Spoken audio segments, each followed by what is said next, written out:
Hello friends, good morning. It's Friday and Devara day. Time వచ్చేసి 2:53 అవుతుంది. అయితే మనం తెల్లవారుజామున 3:30 కల్లా స్పాట్కి చేరుకోవాలి. టికెట్స్ అయితే దగ్గరలో దొరకలే. దాదాపు గంట జర్నీ చేసిపోవాలి థియేటర్కి. గంట కాకపోతే 2 గంటలైనా పర్లేదు, కానీ 4 AM షో దొరికిందా దొరకలేదా అదే మ్యాటర్. చాలా కష్టపడి ఇన్స్టాగ్రామ్లో ఓపెన్ చేయకుండా, స్నాప్లో ఓపెన్ చేయకుండా ఒక మూవీ చూసి రావాలంటే పెద్ద రిస్కే.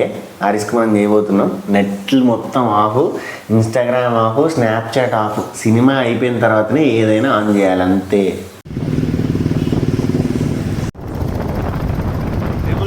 ఏం కాదా మరి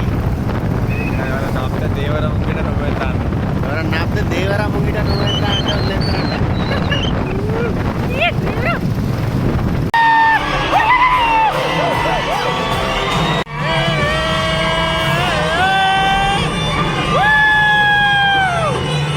మూవీ చూసి వచ్చా ఇప్పుడే. నీకు నచ్చిందా మూవీ అని నన్ను అడిగితే నాకు నచ్చింది. మొత్తం నచ్చిందా అంటే మొత్తం నచ్చలే.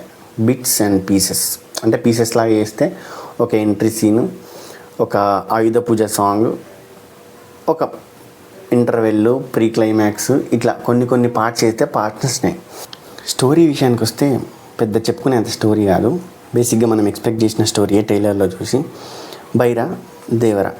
బైరా నేను చంపేస్తా అంటాడు, దేవరా నువ్వు చంపకూడదు అంటాడు. నేను చంపేస్తా నువ్వు చంపకూడదు, నేను చంపేస్తా నువ్వు చంపకూడదు. ఇదే ఈ స్టోరీని పట్టుకొని ఎంతసేపు అని లాగుతారు.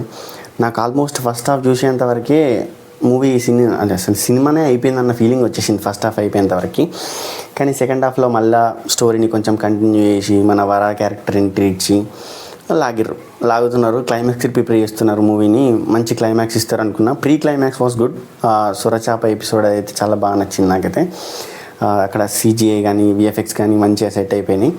దాని తర్వాత క్లైమాక్స్లో పెట్టిండు పెద్ద పిడి. క్లైమాక్స్ దుబ్బింది. క్లైమాక్స్ అయితే one of the bad climaxes I ever seen అన్నట్టు చెప్పుకోవాలి. ఈ క్లైమాక్స్తోని పార్ట్ 2కి ఎట్లా లాగుదాం అనుకున్నాడో నాకైతే అర్థం కాలేదు. ఒక బాహుబలి రేంజ్ క్లైమాక్స్ అంటే దానికోసం ఒక 2 years వెయిట్ చేసినామంటే ఒక లెక్క. కానీ ఈ క్లైమాక్స్ పట్టుకొని మనము దేవర పార్ట్ 2 కోసం వెయిట్ చేయాలంటే నేనైతే చేయలేను. ఎన్టీఆర్ గారు 100% న్యాయం చేసారు సినిమాకి. అనిరుద్ధ్ 100% న్యాయం చేసిండు. NTR action sequences, Anirudh elevation, music, ఈ 2 కలిపి ఏమన్నా మంచిగా ఉన్నదా మూవీలా అంటే ఈ 2 కాంబినేషన్లో వచ్చిన సీన్స్ అయితే చాలా బాగా నచ్చినాయి.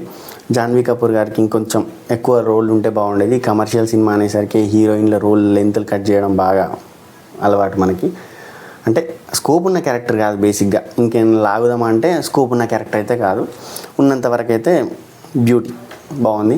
లీడ్ యాక్టర్స్ పర్ఫార్మెన్సెస్ అంటే ఎన్టీఆర్ గారు 100%, జాన్వీ కపూర్ గారు, ప్రకాష్ రాజ్ గారు, సైఫ్ అలీ ఖాన్ గారు, శ్రీకాంత్ గారు, టామ్ చాకో గారు, ఎవరికి వాళ్ళు పర్ఫార్మెన్సెస్ మంచిగా చేసిళ్ళు. స్టోరీ మంచి గ్రిప్పింగ్గా రాసుకొని ఇంకా మంచిగా చేసుకొని ఉంటే, ఇంకొంచెం టైం తీసుకున్నా కూడా ఇంకా స్టోరీని మంచిగా రాసుకొని ఉంటే ఇంకా చాలా బాగుండేది మూవీ. ఇంత మంచి యాక్టర్స్ని పెట్టుకొని కొంచెం తక్కువ వాడుకున్నారనిపించింది. ఏమో కొంచెం డిసప్పాయింట్ అయినా అనిపిస్తుంది నాకు దేవర గురించి ఇట్లా మాట్లాడాలంటే.